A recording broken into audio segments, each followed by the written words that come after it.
အားလုံးပဲမင်္ဂလာပါဥယျာဉ်လေးတစ်ခုတည်းကရွေးချယ်မှုတစ်ခုအဲ့ဒီရွေးချယ်မှုလေးတစ်ခုကနေလူသားမျိုးနွယ်ရဲ့ကံကြမ္မာတစ်ခုလုံးကိုဘယ်လိုပြောင်းလဲသွားစေခဲ့တယ်လဲဆိုတဲ့ဇလန်တစ်ပုဒ်ကိုကျွန်တော်တို့အတူတူလေ့လာကြည့်ကြအောင်ကဲဒီဇလန်ကိုပို့ပြီးနားလည်ထွားအောင်ကျွန်တော်တို့ခရီးစဉ်လေးတစ်ခုအတူတူထွက်ကြည့်ကြရအောင်ပထမဆုံးဥယျာဉ်ထဲကပဋ္ဌနာနဲ့စမယ်ပြီးရင်ကေတင်ချင်းတပါကြွလာမယ်ဆိုတဲ့ဂတိတော်အကြောင်းအဆုံးစွန်တော်စတေးခန့်ချင်းအဲ့ဒီတက်ပြီးဆက်ရတဲ့တံပိုးနောက်ဆုံးဒီနေ့ကျေးဇူးတော်ကြောင့်ရလာတဲ့ဘဝတဲ့အကြောင်းကိုတစ်ခုချင်းစီစက်တိုက်ပြောပြထားပါမယ်။ Okay ဒီတော့ကျွန်တော်တို့ရဲ့ဇလန်ကဘယ်မှာစတယ်လဲဆိုတော့အေယာအားလုံးစုံလင်ပြေဆုံးလေလို့ဆိုကြတဲ့အေဒင်ဥယျာဉ်မှာအစာပြုခဲ့တာပါ။ဒါပေမဲ့အဲ့ဒီစုံလင်မှုကရွေးချယ်မှုတစ်ခုရဲ့အကြောင်းပဲသာဝရပြောင်းလဲသွားတော့မှဖြစ်တာတယ်။ကဲအဲ့ဒီမှာဘာတွေဆက်ဖြစ်သွားတယ်လဲအစင်လေးစင်နဲ့ပြောရင်ပိုရှင်းသွားမယ်ထင်တယ်။ပထမဆုံးကတော့ပညာချက်ပဲဖျားတခင်ကရှင်းရှင်းလင်းလင်းအမိန့်ပြထားတယ်ဒီအပင်တပင်ကလွေးပြီးအကုန်စားလို့ရတယ်အဲ့ဒီအပင်ကအတီးကိုစားရင်တော့အသေးမယ်ပေါ့ရှင်းရှင်းလင်းနော်ဒါပေမဲ့ဒုတိယအစင်မှာမွေရလေဖျားမှုဝင်လာ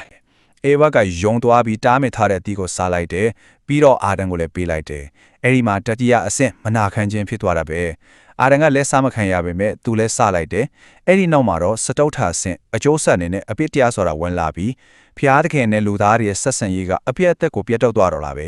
ဒီအဖြစ်ပြက်တစ်ခုကနေပဲနောက်ဆက်တွဲဇလန်တွေအားလုံးစတင်လာခဲ့တာပါအဲ့ဒီတော့ဥယျာဉ်တွေကအဖြစ်ပြက်ကြောင့်ကြီးမားတဲ့ပြဿနာတစ်ခုဖျားသခင်နဲ့လူသားတွေကြားမှာအကြီးအကျယ်ကင်းကွာမှုတစ်ခုဖြစ်သွားပြီပေါ့ဒါပေမဲ့ဇလန်ကအဲ့ဒီမှာမပြီးသွားပါဘူးအခုဒီပြဿနာအတွက်အဖြေတစ်ခုကိုစပြီးမိတ်ဆက်လာပါတယ်အဲ့ဒီအဖြေကတီးတန့်ရည်ရွယ်ချက်တစ်ခုနဲ့ပေါ်ထုံးလာမဲ့ပုံကိုယ်တူပဲဖြစ်ပါတယ်ဟုတ်ပါတယ်သူ့ရဲ့ presentation တဲ့ချင်းကတွေကသူ့ရဲ့ရည်ရွယ်ချက်ကရှင်းရှင်းလင်းလင်းပါပဲကောင်းကင်တမန်တပါးကကြီးညာခဲ့တယ်သူကသူ့လူတွေကိုအဖြစ်ကနေကေတင်လိမ့်မယ်ဆိုတော့ဒါကနိုင်နိုင်ရေးအာနာရဖို့လော်ကီမှာအုပ်ဆိုးဖို့လုံးဝမဟုတ်ပါဘူးအဓိကကအေဒင်ဥယျာဉ်မှာစခဲ့တဲ့အပြစ်ဆိုတဲ့အရင်ခံပြေသနာကြီးကိုတိုက်ရိုက်ဖြေရှင်းဖို့ပဲဖြစ်ပါတယ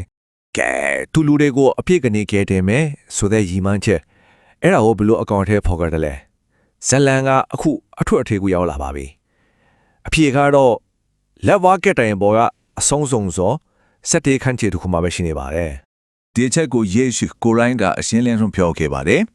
်သူကသူ့အသက်ကိုလူများအတွက်ရွေးဖို့အဖြစ်ပေးဖို့လာတာတယ်သူ့ဘဝရဲ့အထွတ်အထိပ်ကိုသူကိုယ်လိုက်အတိတ်ပဲဖွင့်သွားတာပဲဒါပေမဲ့ခဏလေးအဲ့ဒီရွေးဖို့ဆိုတဲ့စကားလုံးကိုခဏရပ်ပြီးစဉ်းစားကြည့်အောင်ဒီနေရာမှာအဲ့ဒါကတကယ်တော့ဘာကိုဆိုလိုတာလဲဒါကအရန်ကိုအရေးကြီးတဲ့အချက်တစ်ခုပါဟုတ်ကဲ့အဖြေကိုတကယ်နားလည်ဖို့ဆိုရင်အဲ့ဒီရွေးချင်းတောင်းဖို့ရွေးဖို့ဆိုတဲ့စကားလုံးရဲ့နောက်ွယ်ကသဘောတရားကိုနားလည်ဖို့လိုလာပါပြီဒါကဒီဇလန်တစ်ခုလုံးရဲ့အသေးနှလုံးလို့ဖြစ်နေတဲ့ရွေးနှုတ်ချင်းရဲ့တန်ဖိုးဆိုတဲ့အယူဆကိုရှင်းပြပေးမှာပါအဲ့ဒီတော့ဒီရွေးဖို့အတွက်မူရင်းဂရိစကားလုံးကအန်ဒီလူထရွန်ပါသူ့ရဲ့ထေဘေကငွေပေးချေတာလောက်တယ်မဟုတ်ပါဘူးသူနေတဲ့တန်ဖိုးဂျာမမို့ထပ်တူကြတဲ့လဲလှယ်မှုကိုဆိုလိုတာပါချင်းခွင်တစ်ခုလို့ပေါ့တစ်ဖက်မှာဆုံရှုံသွားတဲ့အရာနဲ့နောက်တစ်ဖက်ကပေးဆက်တဲ့အရာကအတိအကျတူညီနေရမယ်ဆိုတော့ဒီတဘောတရားအရာအပြစ်ကြောင့်ဆုံရှုံသွားခဲ့တာကစုံလင်းတဲ့လူသက်အာရန်ရဲ့အသက်ဖြစ်ခဲ့တယ်ဆိုရင်အဲ့ဒီအတွက်ပေးဆက်ရမယ်ရွေးဖို့ကလည်းဟုတ်ပါတယ်နောက်ထပ်စုံလင်းတဲ့လူသက်တစ်ချောင်းပဲဖြစ်ရမှာပေါ့ဒီနေရာမှာအဲ့ဒီတူညီတဲ့တန်ဖိုးဆိုတဲ့သဘောတရားကိုတိတ်ကိုရှင်းလင်းသွားအောင်နိုင်ရှင်းပြထားတာတွေ့ရပါမယ်တစ်ဖက်မှာပထမအာရန်ရှိတယ်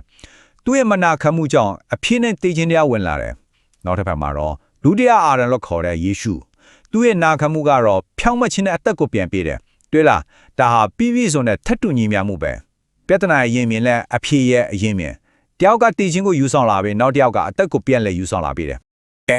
အခုဆိုရင်တန်မိုးကိုပေးချပြီးပြီရေဘိုးကိုပေးရပြီးတော့ပြီဆိုတော့အဲ့ဒါကကျွန်တော်တို့ကဘာတွေပဲရှိတယ်လဲအခုကျွန်တော်ရဲ့ခရီးစဉ်နောက်ဆုံးအပိုင်းကတော့ဒီဇလန်တဲ့ရှောင်းလုံးရဲ့အဆုံးသတ်ရလာတဲ့ means ဂျေဇရာအချင်းရရှိလာတဲ့ဘဝတဲ့အကြောင်းကိုပြောပြသွားမှာပါဒီနေရာမှာအဓိကအနှစ်ချုပ်ကတော့ဒါပါပဲ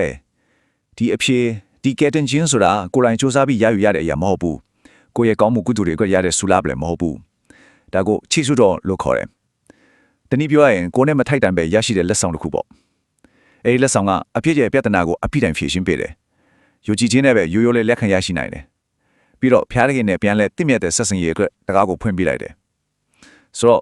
ဒါကကိုယ့်ဘာသာအောင်မြင်အောင်လုပ်ယူရမှာမဟုတ်ပဲရိုးရိုးလေးလက်ခံလိုက်အောင်ပါပဲဒါကြောင့်အေဒင်ဥယျာဉ်ကနေလက်ဝါးကတိုင်ထိဒီဇလန်ဒီခရီးစဉ်တစ်ခုလုံးကကျွန်တော်တို့ကိုနောက်ဆုံးမှာကိုယ်တိုင်စဉ်းစားစရာမိကွန်းတစ်ခုစီကိုဥတီခေါ်ဆောင်သွားပါတယ်အဲ့ဒါကတော့ရွေးနှုတ်ချင်းဟာပေးအပ်ပြီးသားလက်ဆောင်တစ်ခုဆိုရင် အဲ့ဒီလက်ဆောင်ကိုတကယ်တမ်းလက်ခံရရှိတယ်ဆိုတာကတော့ဘလို့အထိပ္ပယ်မျိုးလဲဒါကတော့စဉ်းစားစရာတစ်ခုပါပဲ